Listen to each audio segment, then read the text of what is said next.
नमस्कार. तुम्हा सर्वांना मराठी राजभाषा दिनाच्या खूप खूप साऱ्या शुभेच्छा.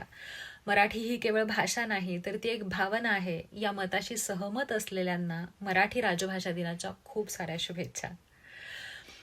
ज्या व्यक्तीचं स्वतःच्या भाषेवरती मनापासून प्रेम असतं, तीच व्यक्ती दुसऱ्याच्या भाषेला प्रेम देऊ शकते. हे मी नाही, पु ल देशपांडे म्हणून गेले. त्याच्यामुळे इंग्लिश, स्पॅनिश, पोर्चुगीज, फ्रेंचच्या ग्लोबलायझेशनमध्ये देखील स्वतःच्या भावना मराठीमध्ये अस्खलित व्यक्त करू शकणाऱ्यांना मराठी राजभाषा दिनाच्या खूप साऱ्या शुभेच्छा.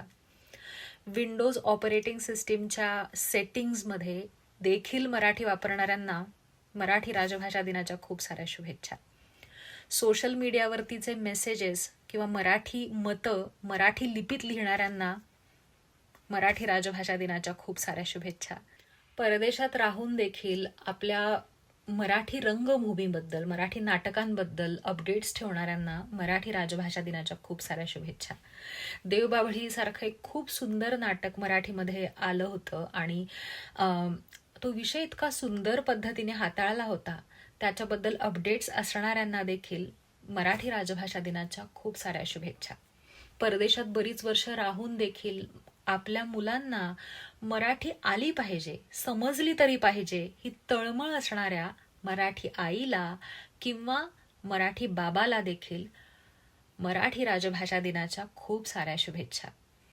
लाभले आम्हास भाग्य बोलतो मराठी हे म्हणणं सोपं हो, पण तंत्रज्ञानामध्ये मराठी वापरत गेलं पाहिजे. आधुनिक गोष्टींमध्ये मराठीचा वापर झाला पाहिजे, तेव्हा मराठी टिकेल. मराठीमध्ये बरेचसे इतर भाषांमधले शब्द आपण लोन करत गेलो, अडॉप्ट करत गेलो, अडॅप्ट करत गेलो, मराठी बदलत गेली, त्याच्यामुळे मराठी टिकली आणि मराठीची आयडेंटिटी संपती असं मला स्वतःला वाटत नाही. जर ती अडॅप्ट होत गेली तर उदाहरणार्थ डॅम्बिस हा शब्द खरं तर मराठी नाहीये, तो पोर्चुगीज आहे असं म्हणतात, त्याचं ओरिजिन वेगळंच आहे.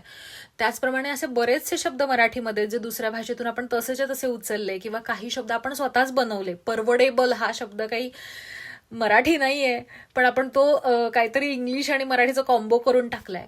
पण त्यामुळे मराठी जगतीये आणि शब्दसंग्रह वाढतोय. अशीच मराठी टिकूया, जगूया. जय मराठी, जय महाराष्ट्र, जय भारत. धन्यवाद.